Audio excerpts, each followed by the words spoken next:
A man cannot possess more than his heart can love. I'm lucky to have about 10 guitars. I regularly play and love all of them. But when somebody asks me, how many guitars do you have? I'm often tempted to answer, I only have one. I'm talking about my vintage 1953 Fender Telecaster that I nicknamed The Witness. Ever since I acquired it in 1996, it became my number one, faithful companion of countless musical adventures.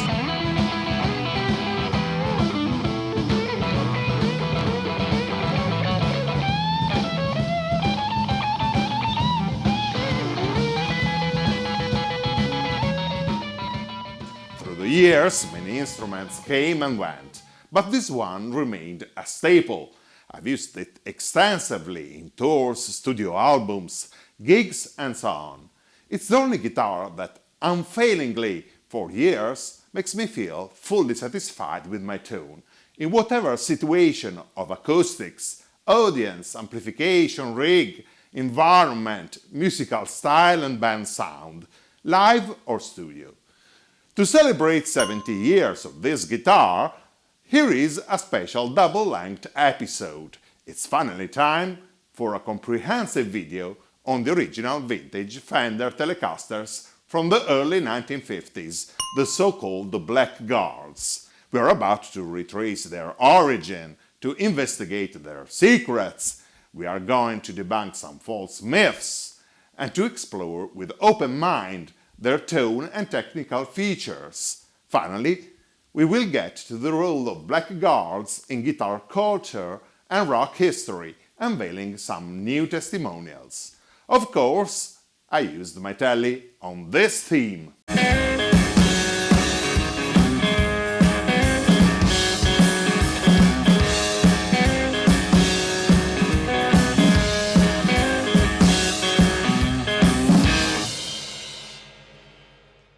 Please subscribe to Bob Stone Review, the channel with cherry sunburst frame, always based on documented, first-hand information and serious original content. If there's a guitar that embodies, more than any other, the spirit of American music, that is the Fender Telecaster, the first solid body successfully produced in series. For more than 70 years, it's unquestionably the tool of choice of entire generations of rock and roll, blues, country, and jazz players. In particular, the original Blackguards, produced between 1950 and 1954, are especially revered and valued. Their sound is significantly different from other Telecasters. Possibly, this model suffered more than others the production in a larger scale.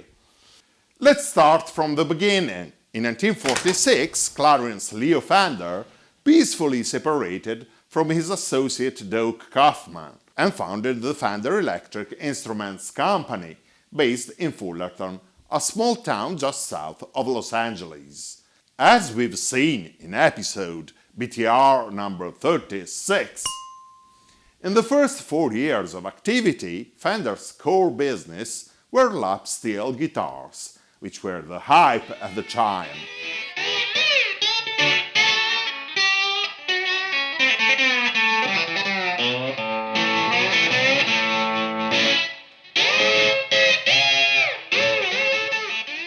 These guitars are held horizontally on the lap and played with a steel bar, hence their name. Fender lap steels were, by all effects, electric solid-body guitars. They came with a Hawaiian-style square neck and a raised nut, as opposed to traditional Spanish-style round neck. The Champion, introduced in 1949, became a best-seller. Although it was originally intended as an entry-level instrument, it sounded great, and it revealed to be perfectly suited to professional use. The Champion featured some innovative solutions, such as a pickup with individual flat poles, string-through-body installation, and a control plate assembly with the volume and tone controls. At the dawning of the 1950s, it was finally time to develop an innovative guitar with a Spanish-style round neck that would support the technical evolution of contemporary electrified music. Fender, at the July 1950 Chicago NAMM show, presented the first production electric Spanish guitar with a solid body, the Esquire. Leo Fender basically transposed on the Esquire the same pickup, circuit and technical solutions that he had already successfully experimented on the Champion lap steel. This early Esquire had a pinewood body with black finish and a white bakelite pickguard. It only had one pickup in bridge position, but a double pickup version soon arrived. Leo's efforts were aimed to produce an instrument that would be easy to build and service, so that it even came with a replaceable neck. Players would benefit from the flexibility of adjustable bridge and pickups, and an innovative, comfortable cutaway body shape. Leo Fender loved to be surrounded by musicians and developed the Esquire in connection with the guitarists of the day, often working overtime at night. In the following months, the Esquire evolved into a more mature form. The body became slightly thicker and was built in more resistant ash wood. The look was abruptly changed. The black finish gave way to the familiar semi-translucent natural blonde color, revealing the beautiful grain of the ash. The now iconic black pickguard was adopted for pleasant contrast. These 5-hole pickguards were lacquered for a glossy look. Workers used to place them on top of paint cans while spraying the dye, so some of them show a round mark on the bottom. The serial numbers were stamped on the bridge plates. Employees were randomly fishing bridge plates from a bin, so serial numbers were not applied in chronological order. Some say that shuffling and mixing serial numbers was to hide that a number of instruments were sold under counter directly from the factory to end customers, bypassing the regular sales network for quick cash income. The bridge plate had a removable metal cover. Most players found the cover annoying, especially for palm-muting playing technique. Therefore, these covers were typically repurposed as ashtrays and left behind in rehearsing rooms, venues, and recording studios. In autumn 1950, for more clear marketing communication, the two models were given distinct names. The two-pickup version was named Broadcaster, while the Esquire name remained in use for the single pickup model until it was discontinued in 1969. The last improvements introduced were brass bridge saddles to replace steel saddles, a string retainer on the headstock for correct string pressure over the nut, and a truss rod to reinforce the neck. Earlier models without a truss rod are commonly referred to as white necks. The truss rod was installed through a channel routed in the back of the neck. This channel was filled with a strip of walnut, nicknamed skunk stripe. Using darker wood was just simpler and cooler than trying to hide the routing with matching maple. A walnut plug was also applied over the nut. By January 1951, the company expanded their premises with a new building.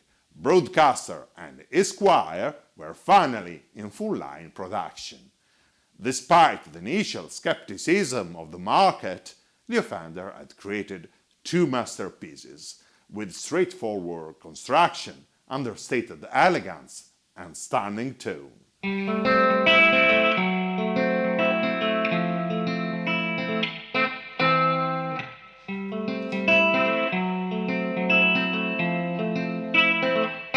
Gretsch had a line of instruments branded Broadcaster, spelled with a K.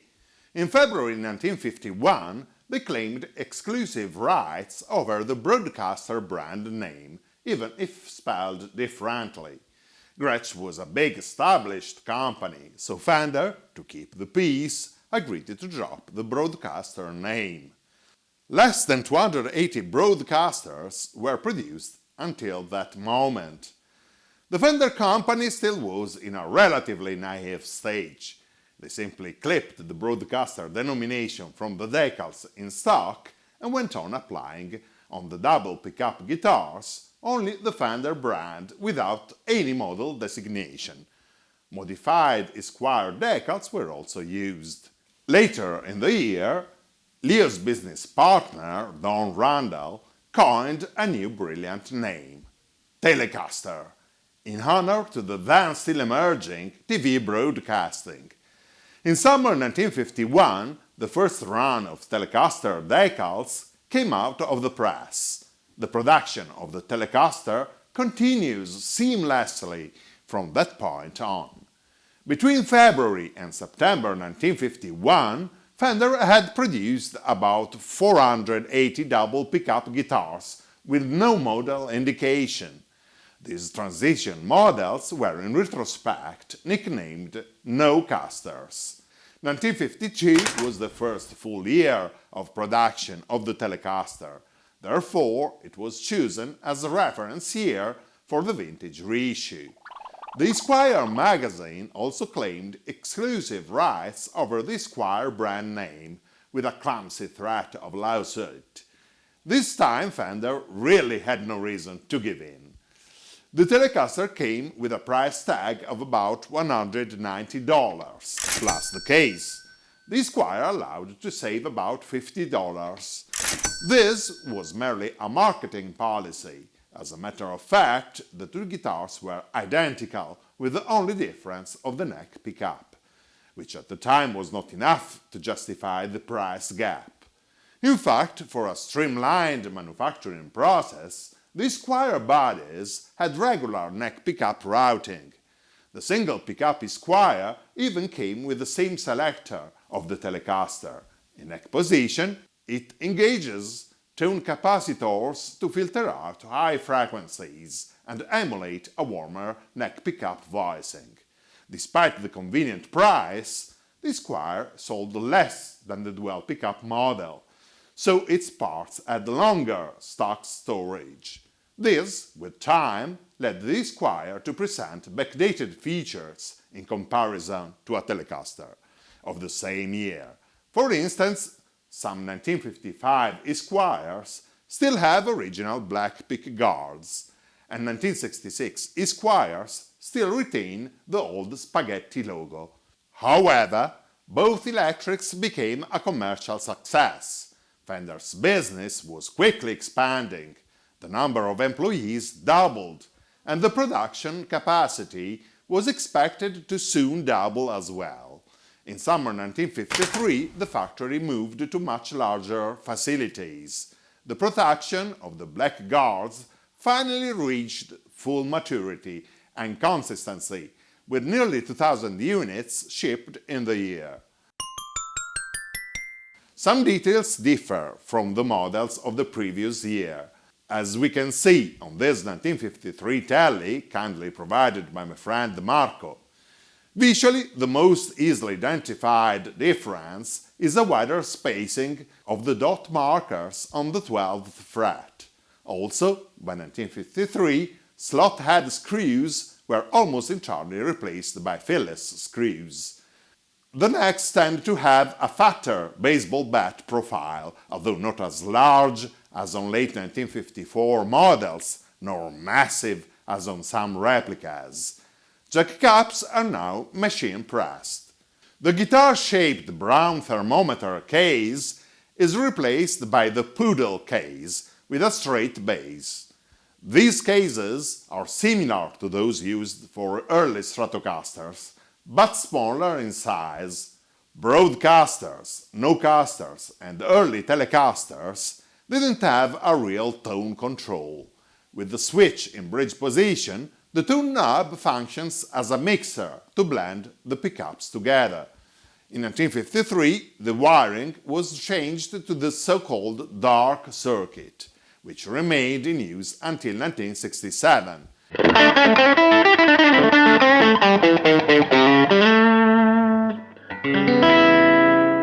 With this circuit, the pickups never work together. In bridge position, you get the bridge pickup with the proper tone control, the same as in modern wiring.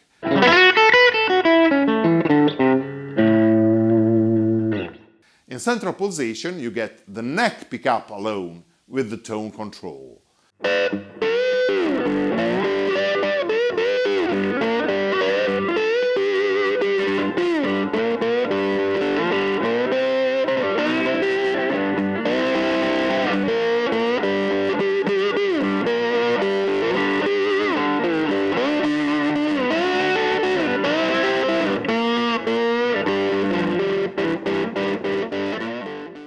In neck position, you get the neck pickup with a preset fat bassy sound for backing rhythm parts.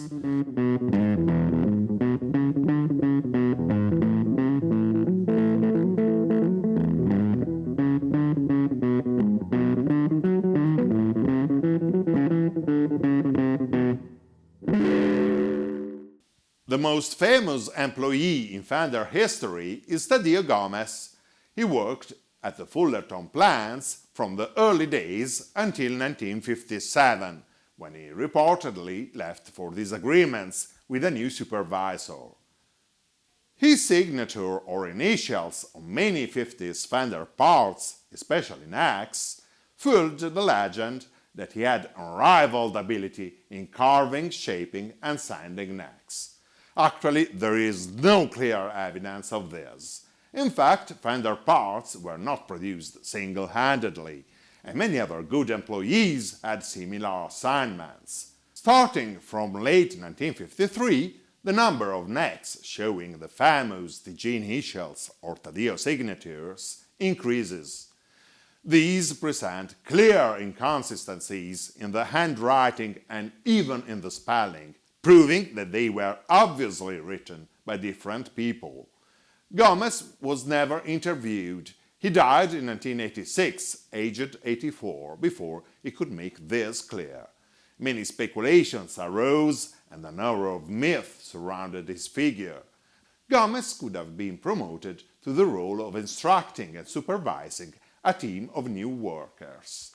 His name was possibly used in this period to track the work of his whole team for quality control. As the legend spread, some fakes might have been added in recent years. In the final analysis, it is fair to assume that Taddeo Gomez was a trustworthy expert employee, but the status of a unique master luthier may be inflated or far-fetched. The spring of 1954 brings a wind of change in the Fender company. Following the success of the Fender Telecaster, a new model of electric solid body is launched, the Stratocaster. During the summer, on Telecaster and Esquire, a white plastic pickguard was adopted in place of the old black phenolite pickguard. While in theory this is only a minor cosmetic change, Fender enthusiasts use the transition to white guard to mark a new era of the Telecaster. In fact, during this period, several changes were introduced. Early in summer 1954, round steel saddles were reintroduced in place of the brass saddles, generally credited to have warmer tone and longer sustain. The blonde finish now has a sand or beige hue. Towards the end of the year, the serial number was moved from the bridge plate to the neck plate, which became a standard for all Fender models. In late 1955, the D and G magnet poles on the lead pickup were raised after the new pickups with staggered pulley pieces developed for the Stratocaster. By that time, the Fender company was heading to a bright future. It quickly evolved into a mainstream brand, leading the music industry. The black guards remained to witness a time when enthusiasm and naivety made up to modernized plans and streamlined workforce management. The Blackguards were originally conceived with country western players in mind. Through the years, they proved to be extremely versatile, and as I mentioned, they inspired a good chunk of American music of the last century. In particular, the Blackguards played a prominent role in the birth of modern electrified blues and rock and roll. Many guitar heroes forged their style wielding one of these fabulous instruments. James Barton was most notably Elvis Presley's guitar player in the Las Vegas years. He is now a member of the Rock and Roll Hall of Fame. Since the early days of his brilliant career, he used a 1952 Telecaster that his parents bought him. He later refinished his Tele in red. Back in the days, a clean original guitar was for schoolboys. A rock star sported an exclusive and distinctive customized guitar. Albert Lee, Jim Wider, G. E. Smith, and Red Volkert are also well-known Blackguards devotees. But yeah, if I had to have just one, I would take the Telecaster because we're kind of married. Since the early 1970s, Keith Richards' main guitars are true Blackguard Telecasters. His number one, nicknamed Micawber after the character of a Charles Dickens novel, is from 1954. The other one, nicknamed Malcolm, is from 1953.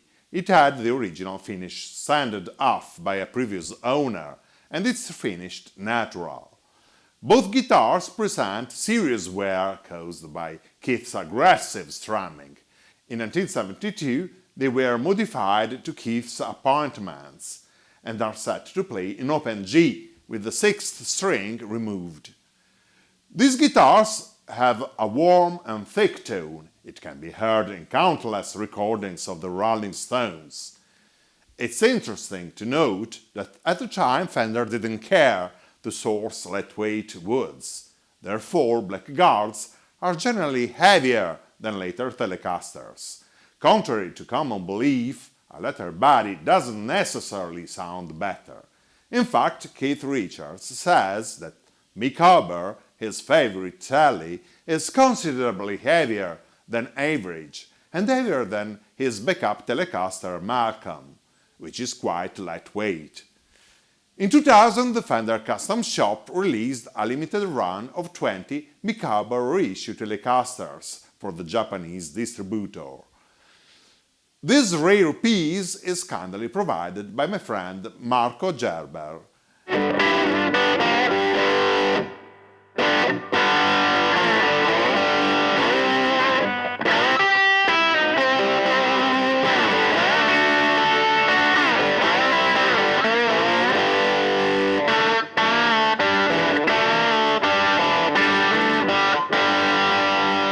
Allegedly, Keith eventually didn't allow to use his name, so the official Keith Richards signature production model didn't come out.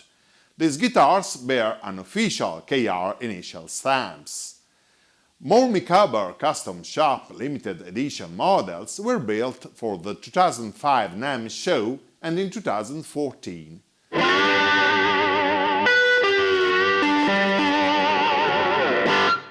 The missed guitar hero Danny Gatton used a 1953 Telecaster that his father purchased new. While his guitar was modified with Joe Barton pickups, it surprisingly retained typical Blackguard signature tone. Any guitarist playing a Blackguard has to deal with its own recognizable voice and specific sonic character. The combination between Gatton's style and the personality of his Telecaster was a perfect marriage. Remarkably, Gatton introduced smart modifications, such as angled saddles for compensated intonation, which are now widely used. When Gatton received from the Fender Custom Shop a prototype of his signature model, he oddly chose to trade his loved original for a 1934 Ford. Paradoxically, some iconic black guards actually started their life with a white guard or were considerably modified. Here are three examples. Back in 1965, Fender was producing only rosewood fretboards, while Jeff Beck desired an old maple neck. He was probably one of the very first players to go after a vintage Fender. Beck acquired a battered 1955 maple neck Esquire from John Walker, a fellow touring musician. The guitar body was heavily modified with Stratocaster-style contouring. It cost Jeff about the same price of a brand new Telecaster. Beck put a black pickguard in place of the original white guard and used his Esquire extensively with the Yardbirds, including their outrageous rendition of I'm a Man.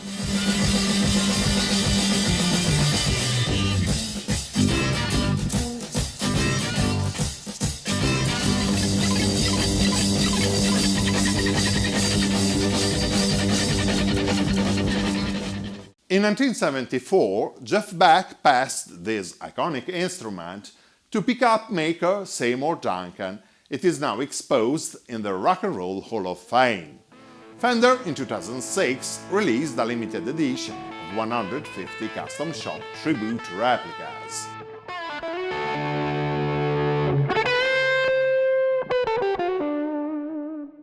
Here's one that landed in the hands of my friends of Guitar Souls in Lecco.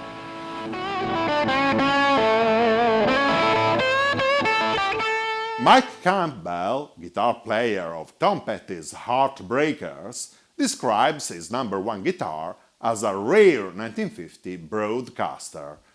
Actually, it has a non-original decal and post-1956 features.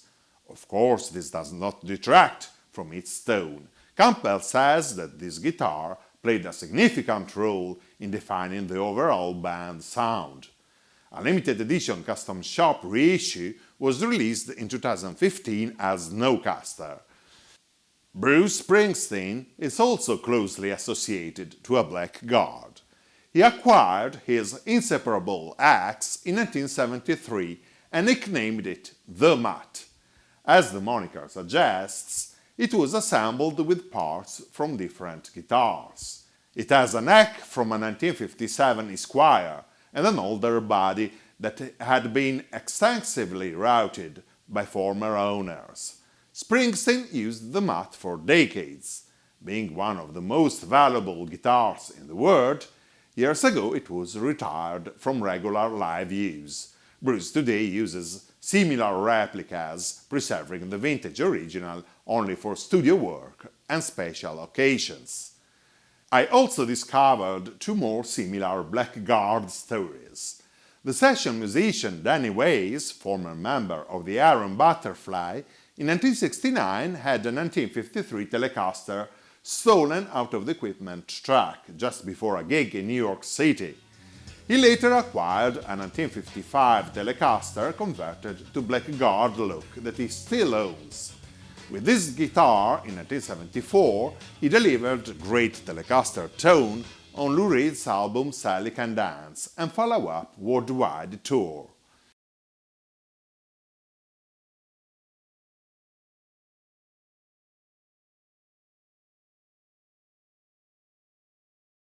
Kevin Armstrong is also an appreciated session guitarist. In 1985, he recorded with Mick Jagger and David Bowie. Lead guitar, Kevin Armstrong. He was in Bowie's band at the Live Aid and plays for near 40 years with Iggy Pop. In 1986, while on tour with Iggy, Armstrong acquired in Los Angeles a 1955 Tele. This guitar had the finish stripped back to the ash by the previous owner and was probably converted from white to black guard. Kevin told me this nice story. This Telecaster was supposed to be a spare to keep in the States and sat almost forgotten for many years. One time in the 90s, Kevin Armstrong took it for a session and was completely blown away by its feel and sound. It quickly became his favorite guitar, making him at home whether he's playing hard rock, jazz, pop, reggae or funk. Armstrong adds that it's the most responsive and versatile instrument that he has ever played.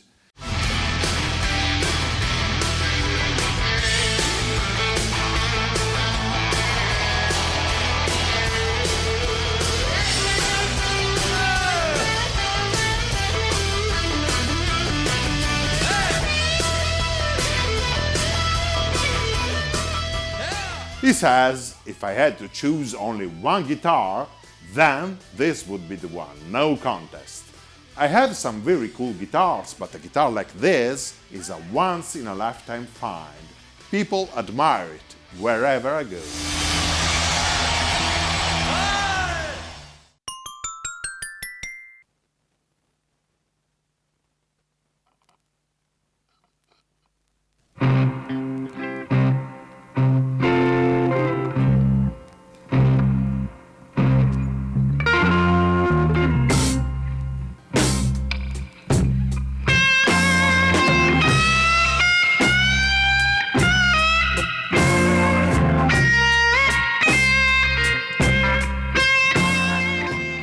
My favorite blackguard is, without doubt, Roy Buchanan's 1953 Telecaster, he nicknamed Nancy.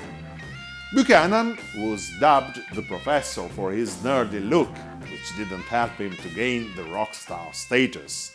He was even defined the greatest unknown guitarist in the world.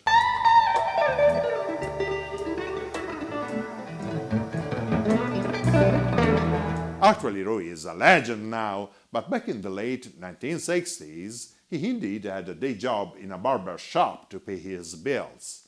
Buchanan told this great story about his search of a blackguard. One day, he saw a guy walk past his barber shop with an old Telecaster under his arm. Roy rushed out of the shop, leaving a customer right in the middle of a haircut, and just said to the guy, "I want your guitar." The guy agreed to swap his guitar with one with a fancier look, so Roy found a purple Telecaster the same day and the deal was made. Buchanan said it was like if the guy already knew that his guitar was destined to be mine. Buchanan roughly used cardboard pieces behind the nut to damp strings rattle. He even drilled a hole through the headstock to install a string bender that he failed to like. The hole came in handy to hang up the guitar high on a nail at home, safe from his 7 children.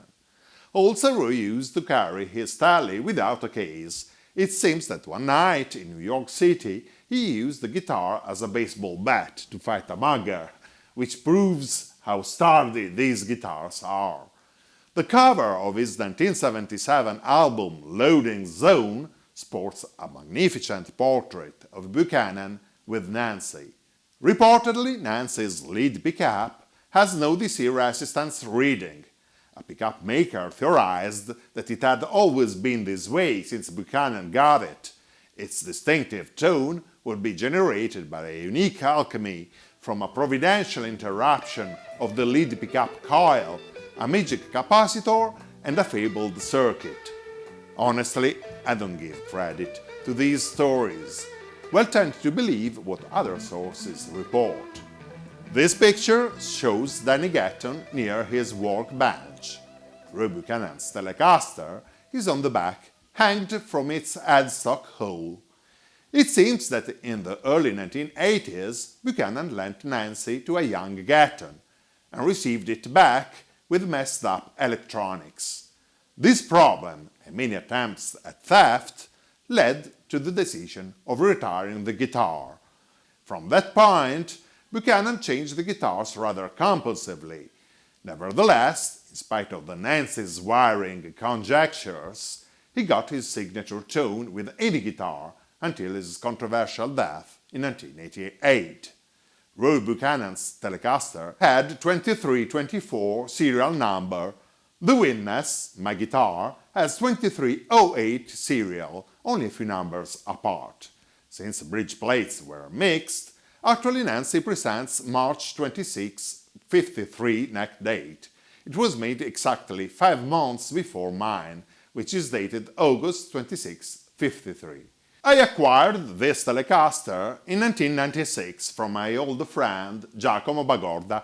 He had bought it a few years before from Steve Senerchia, a vintage guitar dealer based in Rhode Island, Florida. Giacomo said, "Bob, I decided to sell the Telecaster, but it's too good to let it go away. You have to buy it." It had the finish stripped, so it was more affordable, and we figured out a deal. Having a black guard with stripped finish allows to see how those bodies were built. Black guard bodies were usually made into pieces of ash, with a well-hidden near-center joint. This one even presents another joint near the jack cap, more of a small patch rather than a third piece.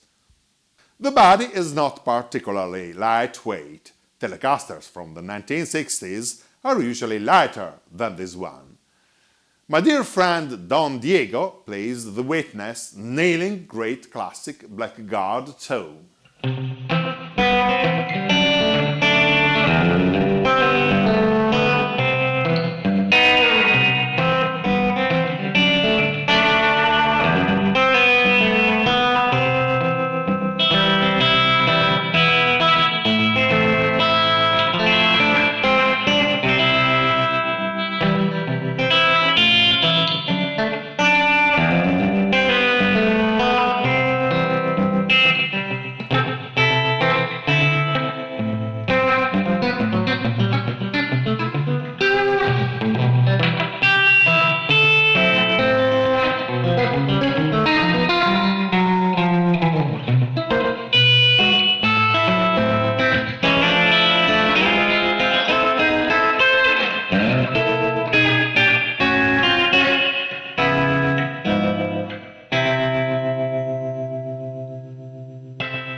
The sound of these or other guitars from the early 1950s demonstrates that the aging factor of pickup magnets is overstated. In fact, blackguards still have a powerful voice and are capable of raging tones. With distortion, they sound thick, round, sweet and defined, which accounts to their great versatility. Here is a clip stolen at the Sud-Est studio while recording with my bandmates Livia Monteleone and JJ Springfield the debut album of Behind Bars Collective, a project on the theme of prison detention.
In 2005, Nacho Baños released the Blackguard book, an ultimate reference source for any enthusiast.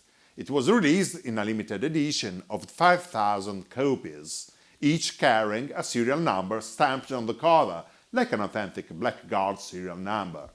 When I bought my copy, I chose the same serial number of my guitar. In the last years, I've heard of people swapping bridge plates on their Blackguards to have a book with matching serial number. Honestly, I find this crazy. Having a matching book is no proof of authenticity, while changing serial number on a vintage instrument will compromise its historical identity.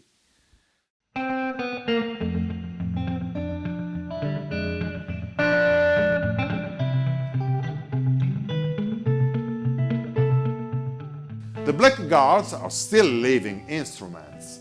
They still need to sing their fascinating stories with their unique voice.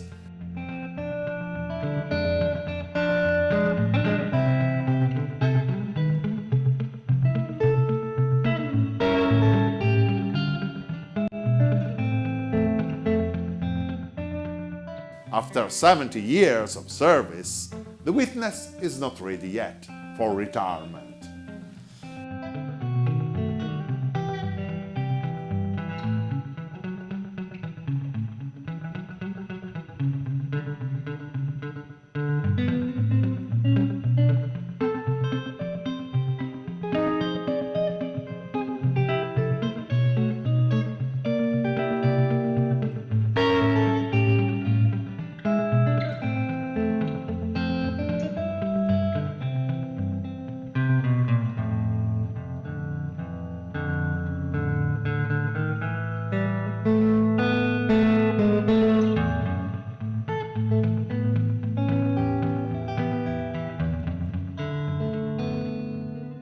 This video is not sponsored, so please consider to help me to dedicate time and efforts to the BTR channel. There's a PayPal link in the description. Also, I'm available for conventions, gigs, shows and similar events. Keep your comments and feedbacks coming, subscribe now and click the bell to keep posted. Join the Facebook group Bob Stone Review and follow our Instagram profile.